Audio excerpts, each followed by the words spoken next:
And then someone else asked, is this a tithing class?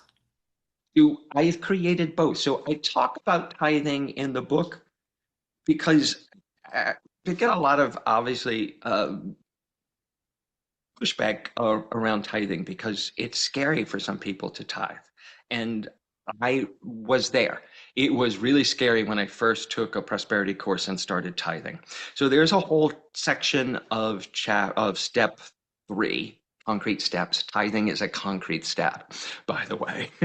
It is action in the world, about what tithing is and isn't. And I am on the Eric Butterworth camp. Is like there's no magical number.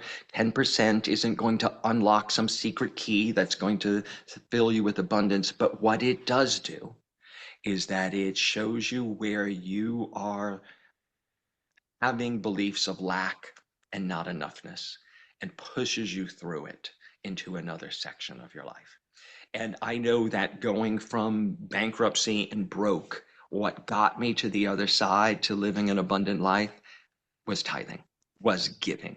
And Mhm. so in the 10-week course, we have tithing versions or flat fee versions. The one I'm doing on the 30th online, it's strictly online, so you can take it from anywhere in the country, is a flat fee version of the course. And if you can't afford the flat fee, that's really a reason you should be taking the class and speak to me about it. Write to me at the website and I'll work out something with you. Don't let money get in the way of doing the work, right? And that's what I feel about tithing too.